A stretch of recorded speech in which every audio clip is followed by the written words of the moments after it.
Hoje é dia 16, quarta-feira, e esse é o nosso chá da tarde. O café tá caro e o nosso terceiro editorial do dia é com chá, com política. Vamos entender um pouquinho mais o que está acontecendo, porque eu sinto um cheiro de manipulação no ar, manipulação da opinião pública.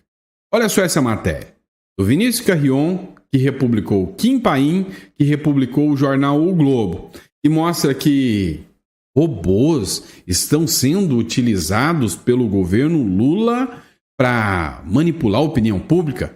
Já pensou se fosse o Bolsonaro? Que discurso do ódio e gabinete do ódio que seria? Aí, detalhe.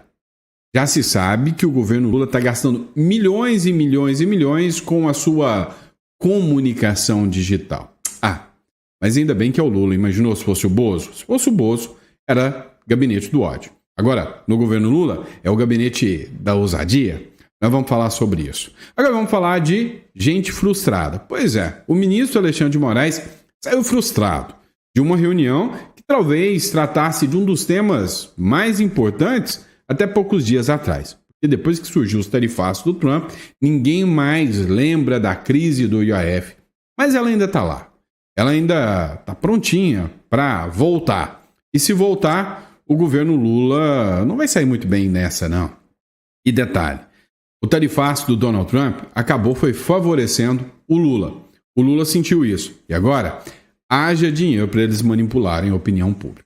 Agora tem um outro ponto interessante que a gente vai discutir. A Marina Silva, lembra da Marina Helena? Toda hora eu erro, é até um pecado contra a Marina Helena, tadinha.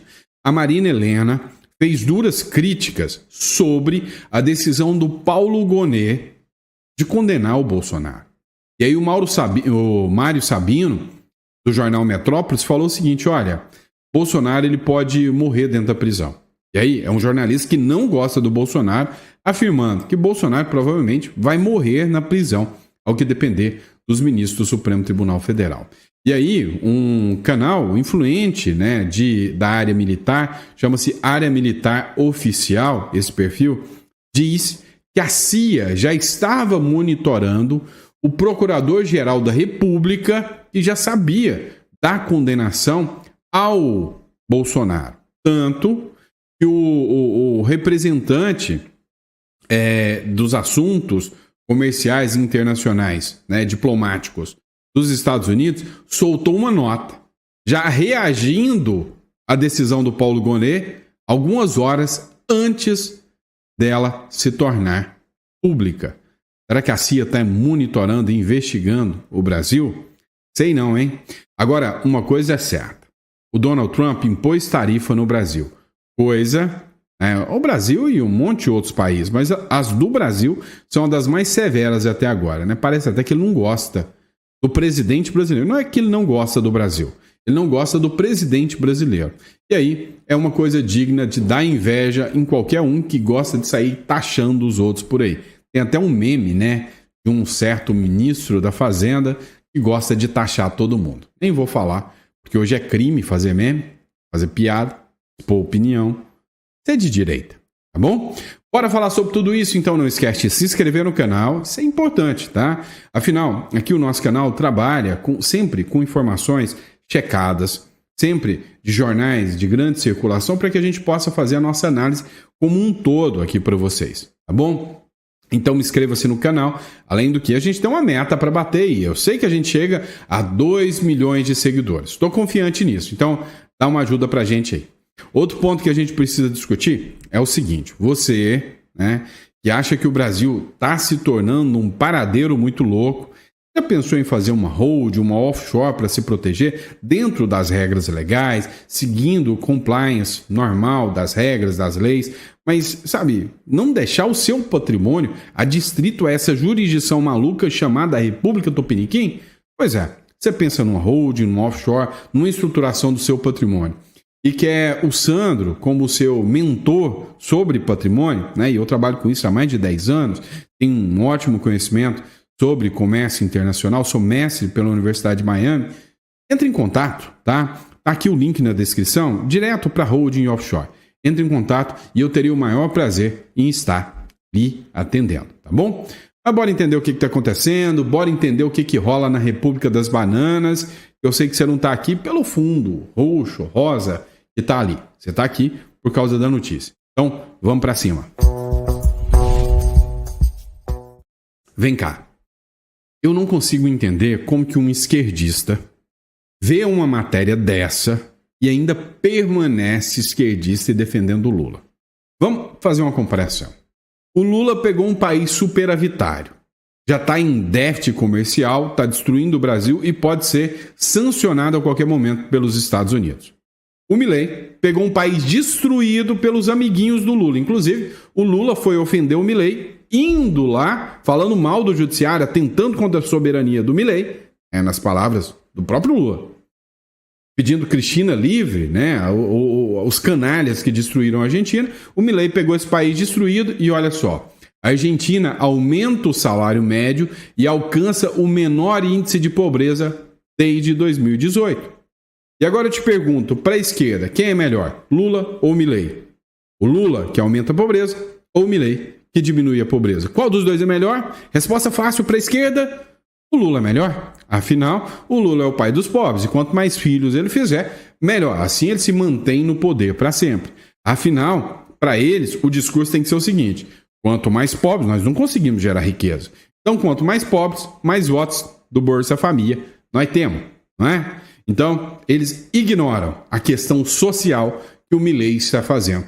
Aplicando o quê? Regras da direita. Olha isso. A Argentina aumenta o salário médio e alcança o menor índice de pobreza desde 2018. O nível de pobreza argentina atingiu 31,6% no primeiro semestre de 2025. Este é o resultado mais baixo desde 2018, quando a turminha da esquerda saiu lá, né? Olha só, a turminha da esquerda deixou o caos. Quando então o presidente Maurício Macri enfrentava uma série de desafios em razão de uma crise cambial. Os dados são da Universidade Tocuardo de Tella, né? A instituição divulgou os números nesta terça-feira em Buenos Aires. O índice representa, do mesmo modo, o melhor desempenho desde a posse de Javier Milei, em dezembro de 2023. O balanço indica um recuo de 21,3 pontos percentuais com comparação ao pico de pobreza que alcançou 52,9% no primeiro semestre de 2024. Ou seja, o cara conseguiu reduzir, né, um absurdo de 21,3 pontos. E aí, você acha que tem algum esquerdista falando, olha, vamos aplaudir o Milei, parabéns para o Milei, reduziu a pobreza, esse é o discurso que a esquerda sempre teve, de reduzir a pobreza? Você viu algum esquerdista já dando parabéns para o Milei? Não, né? E nem vai ver. Mas você sabe o que você vai ver? Eu garanto para você que você verá muito, mas muito mesmo, né? Isso aqui. O governo gastando o seu dinheiro para te convencer que o que é ruim é bom. Entendeu? Dá uma olhada nesse detalhe aqui. A matéria da Globo, original é a seguinte. O tarifácio de Trump. Perfis com comportamentos de robôs turbinam reação da esquerda no X. Grupos de contas com indícios de automação concentrou ataques a americano e Bolsonaro após o anúncio da medida econômica. Ora. Robôs sendo utilizados para justificar as atitudes da esquerda.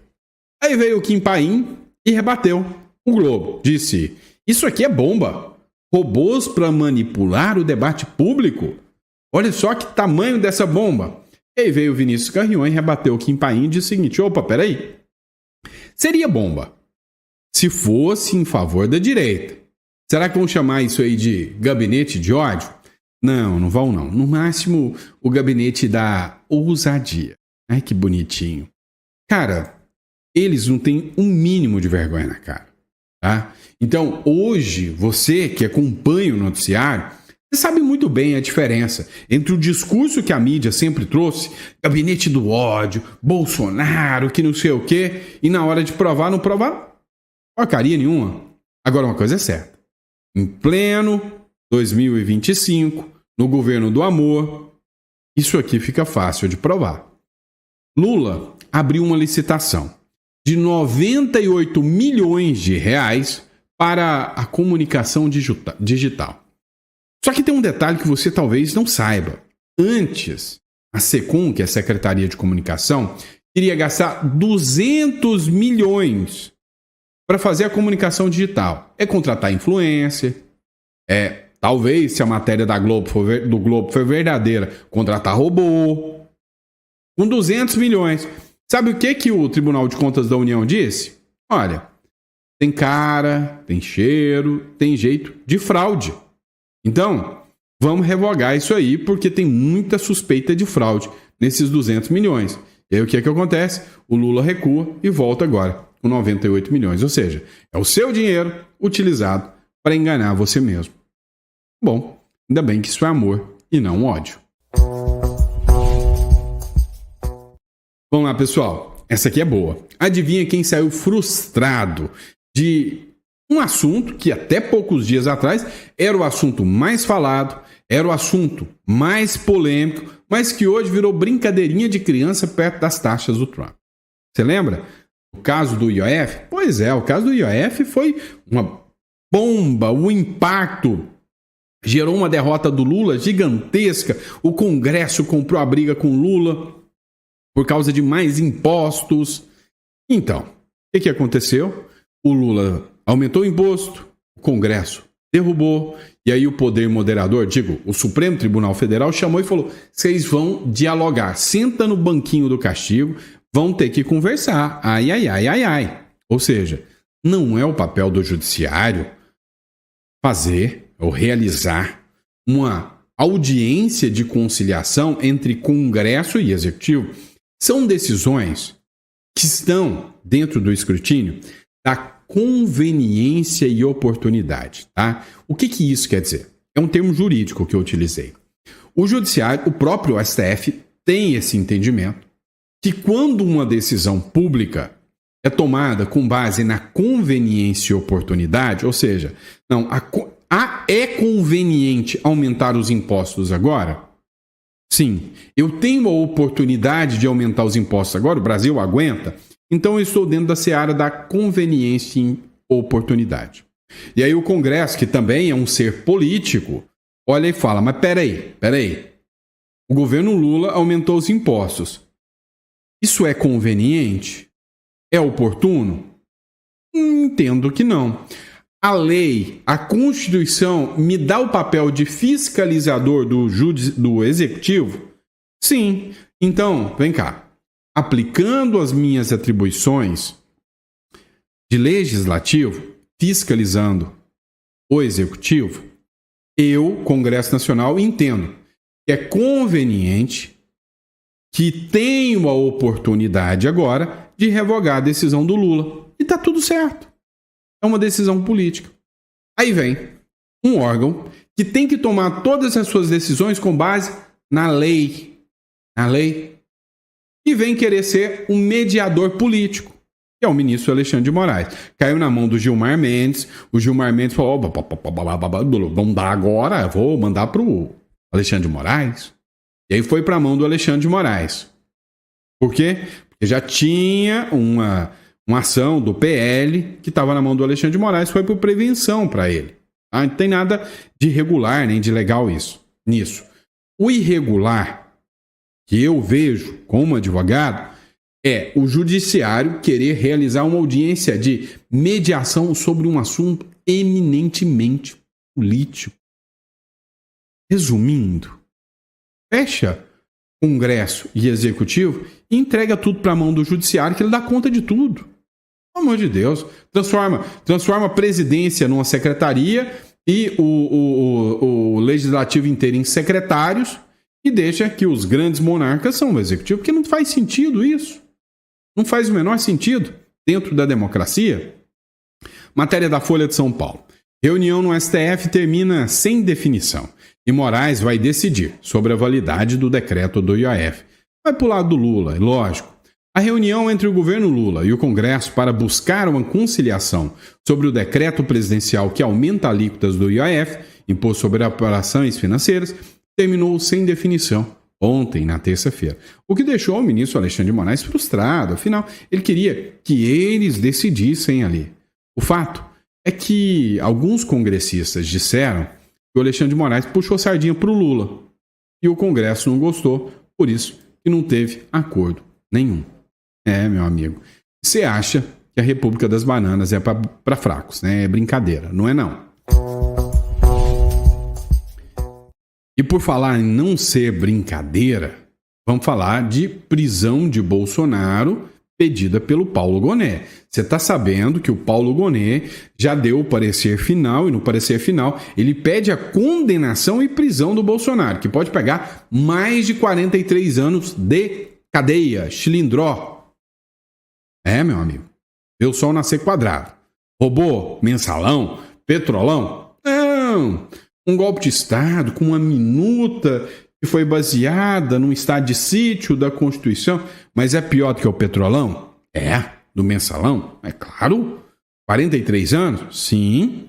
Tá bom. Então, vocês acham que isso é democracia? Ouçam a opinião da Marina Helena. Não vou ofendê-la de novo. Marina Helena, escuta. Chamou bastante atenção. Ontem o Gonet entregou esse pedido já de condenação de Bolsonaro, quase meia-noite, né? São mais de 500 páginas ali do relatório. Alguns pontos me chamaram a atenção. Um deles, quando fala da questão das urnas eletrônicas, que ele diz o seguinte: olha, não dá para comparar, por exemplo, porque o Bolsonaro citou ali o Flávio Dino, dizendo, olha, o Flávio Dino também questionou as urnas eletrônicas. Por que no meu caso isso seria golpe de Estado e no caso dele não? E aí o Gonet diz ali, não, mas ele não tinha a intenção de dar um golpe diferente de Bolsonaro. Ou seja, um verdadeiro absurdo. Outra coisa que me chamou a atenção é que ficou muito claro pelos depoimentos que Bolsonaro não tinha nenhum vínculo com as pessoas que estavam na frente dos quartéis. Isso ficou muito claro de diversas formas ali. Não se conseguiu provar nenhum vínculo entre essas pessoas que estão nesse grupo de liderança do golpe e quem acabou indo ali e fez a invasão dos três poderes. E aí ele alega que ele não desmobilizou. Então não ter desmobilizado é vínculo. Olha, tipo assim, a que ponto que nós chegamos. Tem uns trechos,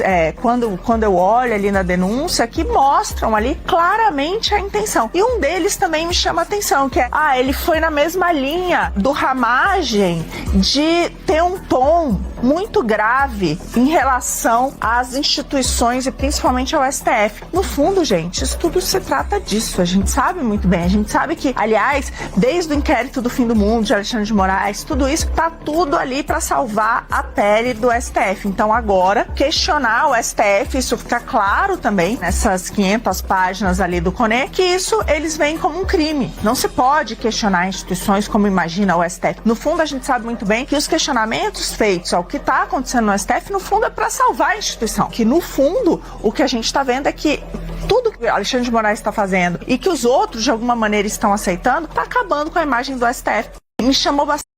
Vamos lá. Teve um ponto aqui da fala da Marina Helena que me chamou muito a atenção. Ela disse, que o Paulo Gonet entendeu que o Bolsonaro, é o mandante porque ele não desmobilizou o acampamento. Eu vou concordar com o Paulo Gonet a partir de agora. Então, se a pessoa não desmobilizou o acampamento, ele é o grande responsável pelo acampamento. Correto? Essa é a linha de raciocínio. Quem que era o presidente? Era o Bolsonaro no dia 8 de janeiro? Porque se teve uma pergunta que o Anderson Torres falou durante o depoimento foi: ô Moraes, mas por que o presidente Lula não desmobilizou o acampamento? Eu briguei com os secretários do Lula, com a BEM do Lula, para que eles desmobilizassem um acampamento e eles não quiseram. Ora, se assim sendo, tendo em vista que o Bolsonaro já não tinha poder nenhum, porque o governo de transição começou logo em outubro ainda, começo de novembro, na verdade, e quem estava no poder era o Lula desde o dia 1º, no dia 2 o Lula poderia ter desmobilizado o acampamento e não o fez. Então, eu acho que o Lula é um bolsonarista malvadão e poderia ser um dos mentores do golpe. Quem sabe o Lula até participou desse golpe junto com o Bolsonaro e deveria estar no inquérito também do golpe Tabajara. Vocês entendem, das falhas desse processo? Levar em consideração e usar como argumento que o Bolsonaro não desmobilizou. Aí, é como diz no Goiás, é pra acabar, É tenso. Vamos lá, mas não para por aí não. Ainda sobre esse caso, da decisão do Paulo Gonet, olha o que o Mário Sabino, e o cara nem gosta do Bolsonaro. Não gosta do Lula, não gosta do Bolsonaro. Mas olha o que ele falou. Pois é, Bolsonaro pode morrer preso, morrer na cadeia. A cana para Jair Bolsonaro pode chegar a, então, 43 anos se ele for condenado às penas máximas previstas para os crimes denunciados pela PGR. Como tem 70 anos, mesmo com todas as reduções de pena que vem a ter direito, Jair Bolsonaro pode morrer preso, ou no xadrez, ou em prisão domiciliar. É duvidoso que ele tenha saúde para permanecer por muito tempo em uma cela de qualquer tipo. A pena imposta pela facada ao seu sistema digestivo está se mostrando implacável. A pena imposta pela facada, podemos dizer que é uma pena imposta por opositores políticos a ele. Ele já cumpre uma prisão perpétua por causa da facada. Agora, eles só querem acelerar a pena de prisão perpétua para uma pena de morte. Parabéns para o Mário Sabino pela matéria. E aí tem mais um detalhe. Detalhe pequeno, coisa pequena, tá? Coisa à toa. Já ouviu falar da CIA, né? Do grupo de inteligência norte-americano? Será que a CIA estava monitorando Paulo Gonet? Essa matéria da área militar me deixou com a pulga atrás das orelhas, né? Me deixou assim, pensando, será que a CIA já sabia? A CIA já sabia de pedido de condenação da PGR contra Jair Bolsonaro?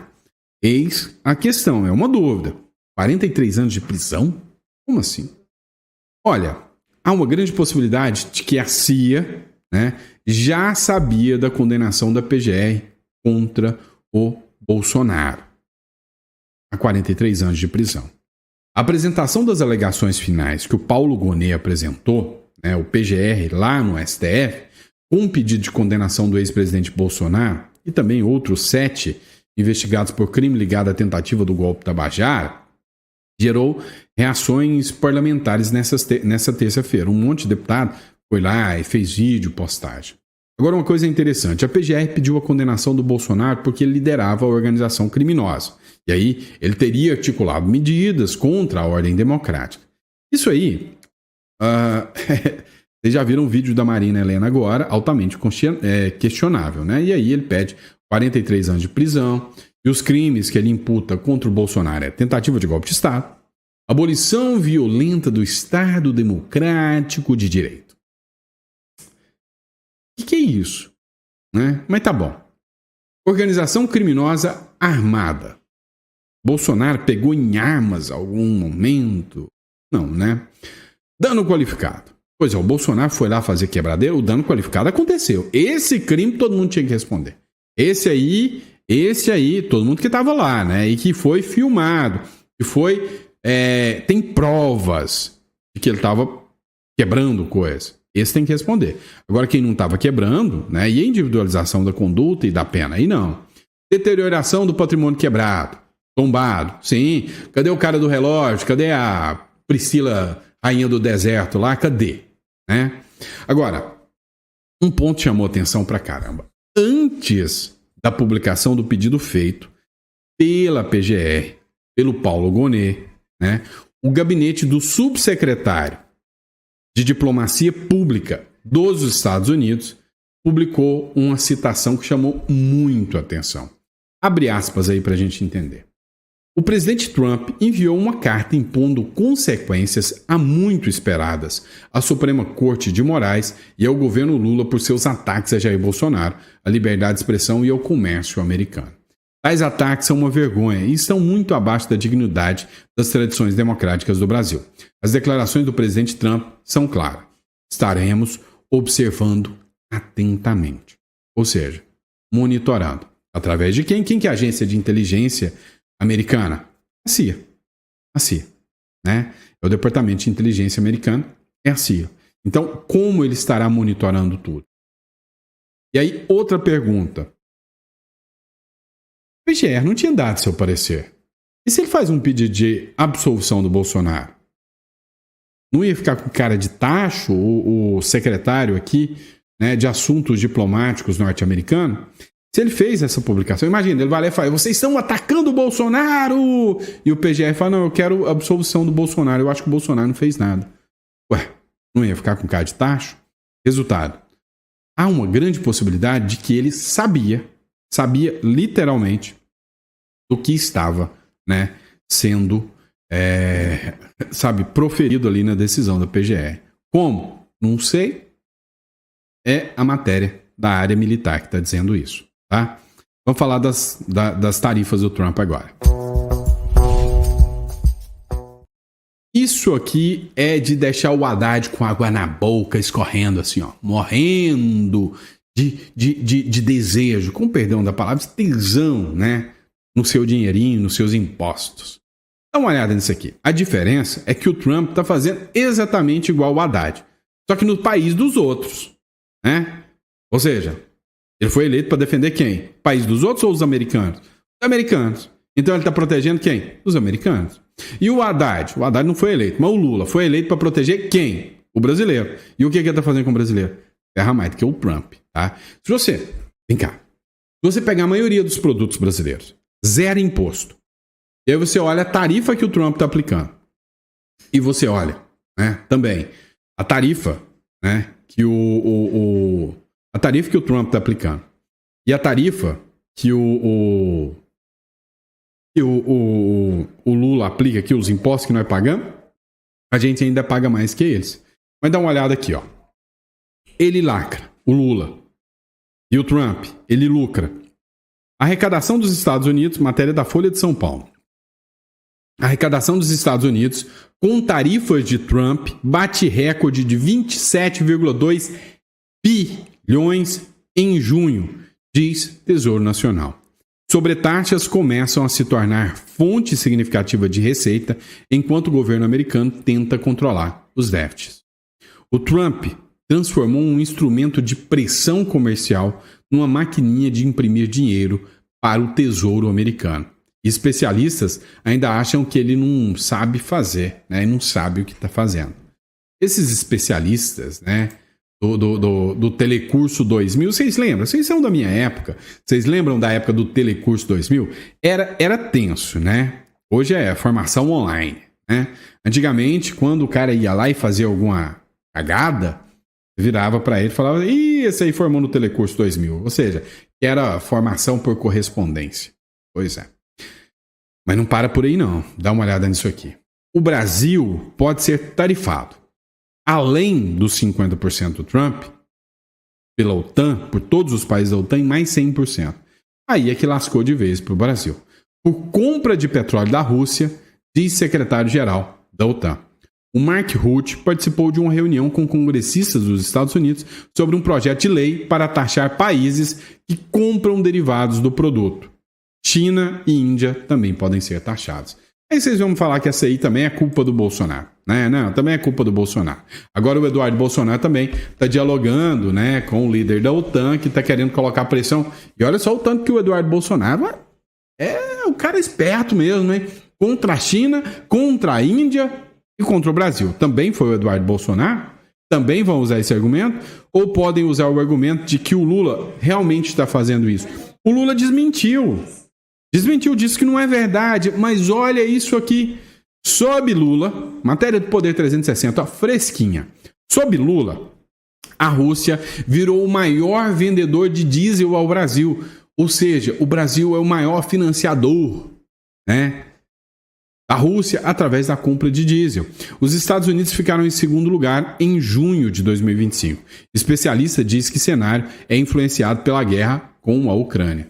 A Rússia se consolidou como a maior vendedora de diesel para o Brasil durante a maior parte do terceiro mandato do presidente Luiz Inácio Lula da Silva.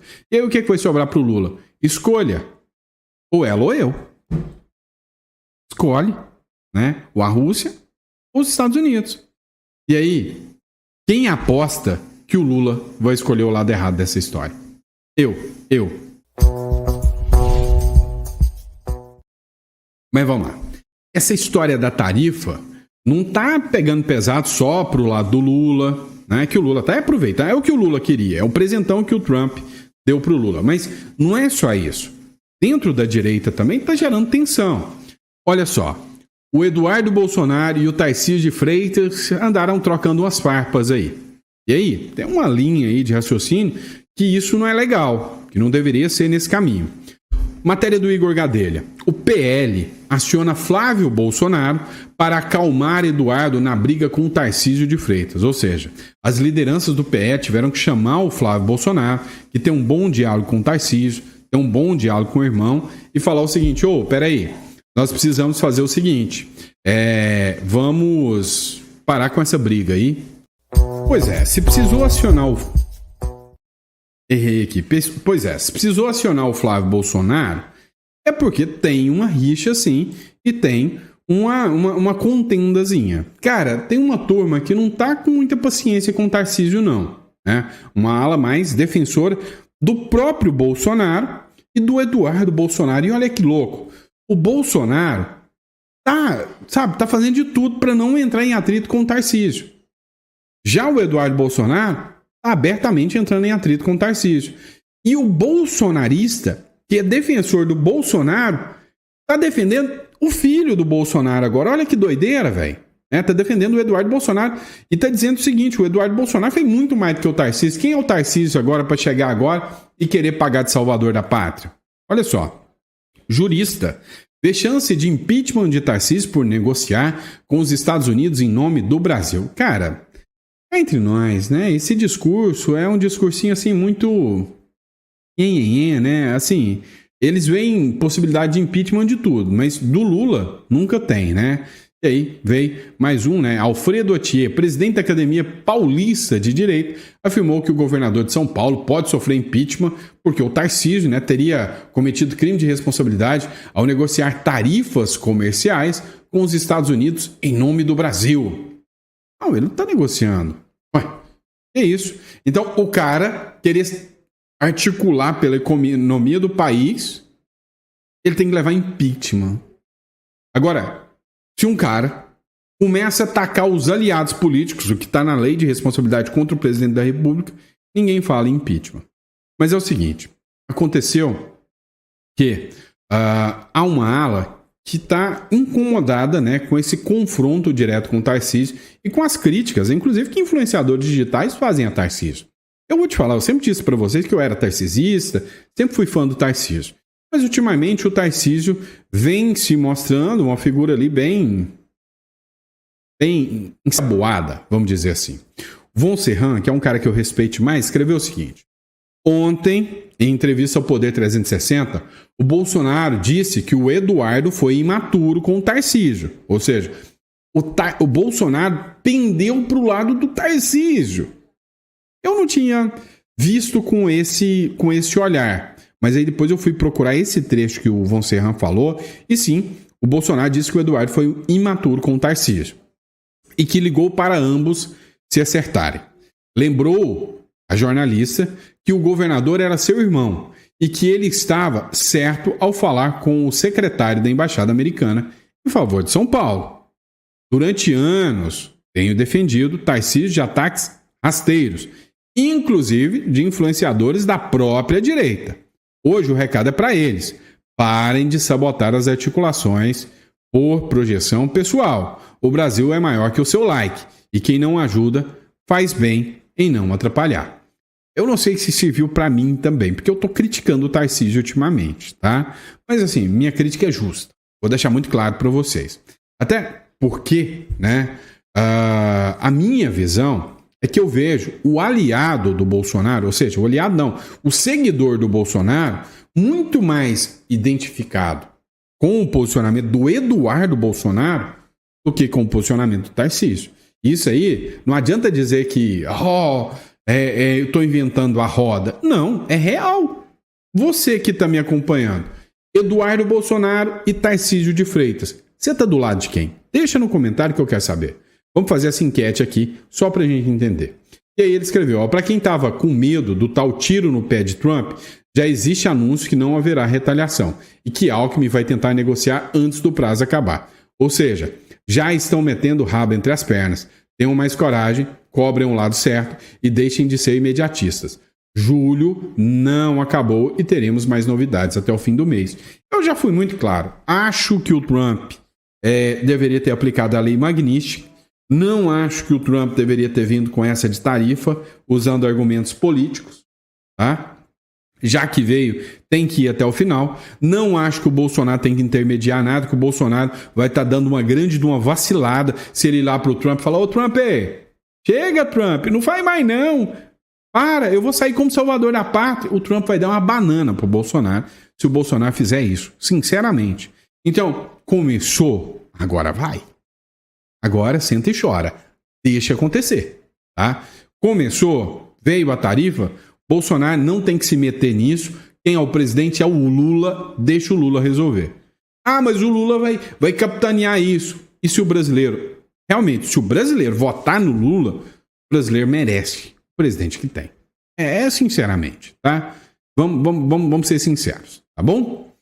Pessoal, passei do ponto, é porque o papo tá bom, né? Desculpa aí, né, ter passado do ponto. A gente ia falar sobre outros pontos aqui, né, dessa questão da tarifa aí, né? Tem até esquerdista pedindo extradição e prisão do Eduardo Bolsonaro e do Paulo Figueiredo, mas vai ter que ficar para o próximo editorial, tá bom? Desculpa, esse aqui eu já até passei um pouquinho, tá bom?